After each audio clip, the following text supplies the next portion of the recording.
You are listening to The Diary of a Wannabe Writer, presented by Richard A. Boxshall, in which I chronicle my life and attempts to become a professional writer by, doing some writing daily, hopefully.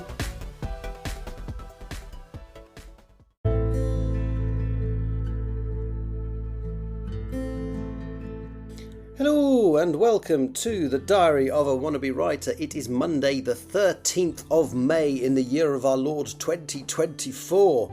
And I thought what I'd talk about today is the habit of writing. And one of the things I'm trying to do, and one of the reasons I'm doing this podcast, is to try and get myself into a good habit of writing.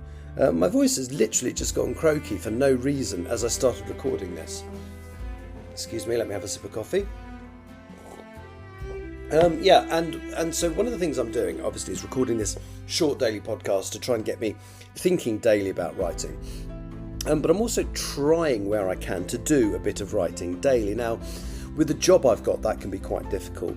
For those of you who don't know me, I am airline cabin crew, which means I spend extended periods of time away from home. I spend quite a lot of time outside the regular time zone that I live in, and it makes creating habits rather difficult because you do end up just tired a lot, which I know sounds like an excuse, but it's absolutely true.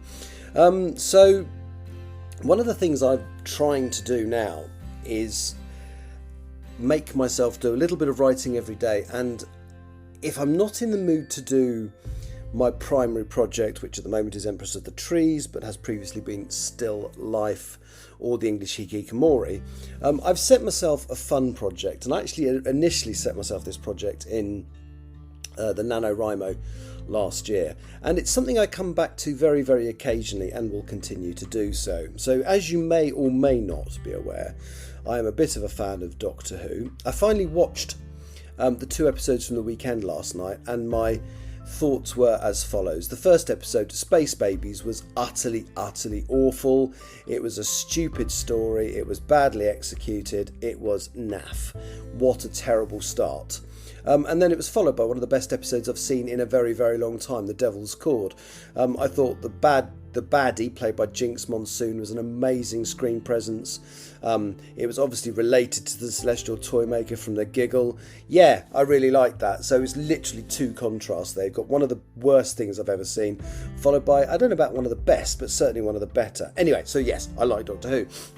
But there's another thing I like, and that is it's been cancelled now, but it was a police procedural cop drama called The Bill, which ran from 1984 to 2010. In fact, it's slightly longer than that technically, because there was a pilot transmitted in 1983, and it follows the lives of a group of police officers. No, it doesn't initially. It follows the police work of a group of police officers working out of a station in the East End of London. I think it's the East End of London, called Sun Hill. And it ran for a very long time. It started off running for 3 years, just doing 10 or 11 episodes a year. And then from its 4th year, somebody decided that it was a strong enough premise to turn into a weekly drama. And so instead of doing a 1-hour episode 13 or 14 times a year, suddenly they were doing 2 30-minute episodes every week. And it was very, very popular. It took them a little while to find their feet in the 30-minute format. But it ran like that for a very, very long time. In fact, they increased it to 3 30-minute episodes a year after about 9 years. And then eventually it went back to the 1-hour episodes, and there were 1 or 2 of those a week until the last year, when it went down to 1 a week, when it was finally cancelled in 2010. But it's suffered from having a different set of people producing it over the years, obviously. So the original producer, the original premise was stuck to quite closely for the first 17 or 18 years. And the rules were you had to have a policeman in every scene, so it was from the point of view of the police. So if a robbery happened, you only see it if a police officer witnesses it, for example.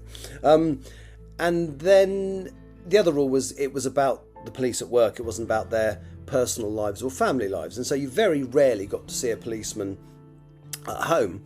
And the reason for that was because it wasn't about that. So you did occasionally, there was one episode where one of the officers was being targeted because of something they'd done, and that target included, somebody trying to attempt to burn their house down and stuff. So obviously then it did. But yeah, it was a very good show. And then unfortunately, round about year 18, somebody decided to turn, the then executive producer decided to turn it into a soap opera. And this had good and bad elements to it. So the good elements were that it was probably more realistic in timescales. So although individual episodes had individual stories that had a resolution, there were often broader episodes and longer storylines that actually weren't resolved straight away, much like real police cases. The downside was that every cast member seemed to start shagging every other cast member, and it was just like, oh, for God's sake, there's a bit where there are occasions where it really undermines the integrity of the characters. You've got a very professional Detective Chief Inspector Jack Meadows, and he suddenly jumps into bed with one of his subordinates. One of his subordinates who's already been shagging the police station boss, the superintendent, and it's like, oh, here we go again. And so for a few years it had some excruciatingly bad, tedious material mixed in with some very good. So there were a couple of occasions where they would mix in the sort of soapy storyline with the dramatic police one, and there's one where there's a bomb siege going off, and that part is quite realistic. But then you've got these two characters. One has just found out that the girlfriend's been unfaithful to him, and there's loads of other stuff going on, and he starts to take some stupid risks in the bomb situation because of what's happened. And actually, that worked. That's one of the few occasions where the soapy storyline integrated very well with the police work that was going on, because I can imagine that would happen. I can imagine a policeman or any human being at work would be distracted by something that's going on in the real world, and in that situation it could have dramatic and quite bad consequences.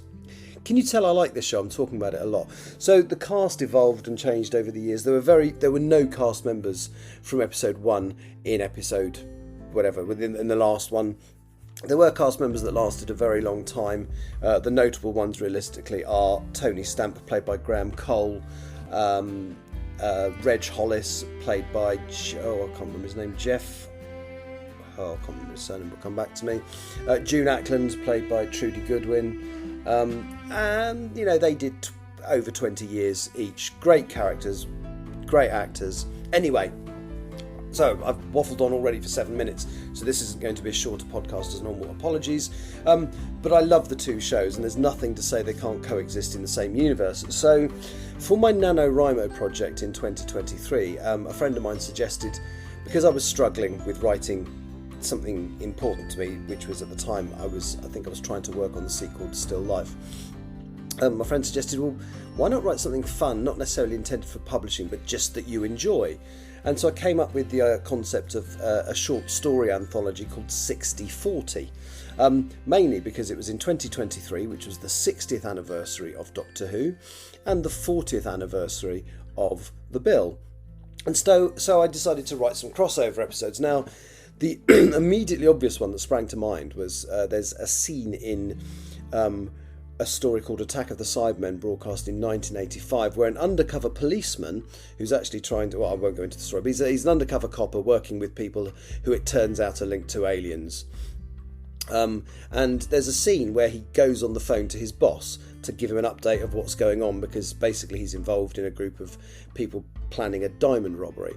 And I thought, wouldn't it be cool if it was one of our main The Bill characters on the other end of that phone? So I decided that the character was actually working for Galloway, the detective inspector at Sun Hill at the time. And so I imagined the other end of that conversation. And then I thought, well, this unfortunate policeman actually gets killed. And he gets killed on board the TARDIS by Cybermen. And I thought, well, once the main action in the story was over, one of the things the Doctor would do would be to repatriate the body back to Earth. Now, he wouldn't just go and dump it on the street for some poor dog walker or child to do it. So I thought there must be a process, there must be something, he must have contacts. And I thought, well, yeah, of course he would. If he was repatriating a body, he would do it via UNIT. So I then decided that because it's established in the TV show that Bob Cryer, one of the long-lasting, amazing characters from The Bill, a sergeant, was in the army before he was in the police force. So I thought, what if he was attached to UNIT? So then I thought, there you go. So he goes along with Roy Galloway, the detective inspector, to collect the body of the dead police officer.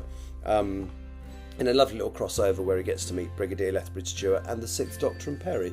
And I really enjoyed writing it, and there was some real emotion. I genuinely feel like I captured the voices of the characters from both series, and I really loved writing it. So I'm going to every now and then write another crossover between The Bill and Doctor Who.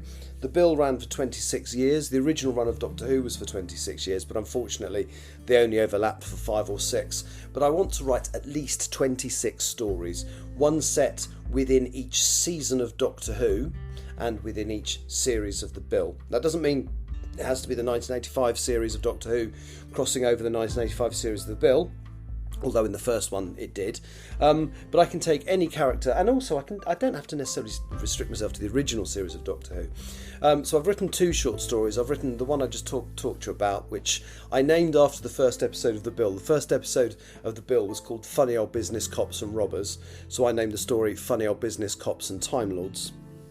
The second one I wrote was during the unit clear up after the Spearhead from Space invasion from 1970, from the John Pertwee era, and it was set just as Robert Cryer was leaving. It's his last kind of duty for unit, and he gets involved with a local police officer who's just started, a probationer, who turns out to be a colleague that he ends up working with in Sun Hill. So again, that's a nice little crossover.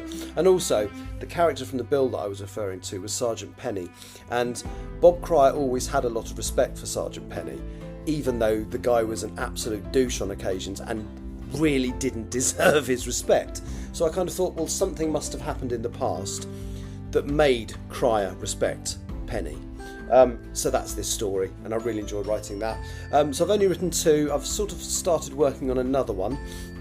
I'm going to write a story based on the aftermath of the death of Rose Tyler's family, and have again some Sun Hill police officers there. And every now and then I shall watch a series of The Bill and then write a short story set in that series with a crossover to Doctor Who.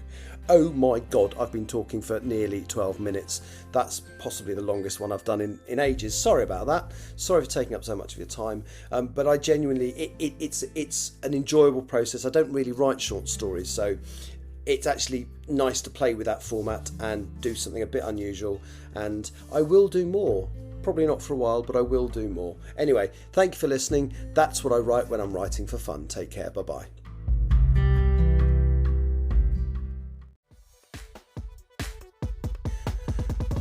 You have been listening to The Diary of a Wannabe Writer, presented by Richard A. Boxall. Thank you for tuning in to my random ramblings, and if you'd like to know more about me or my projects, visit my Linktree at linktr.ee/Richard Wright, capital R, capital W. Thank you for listening.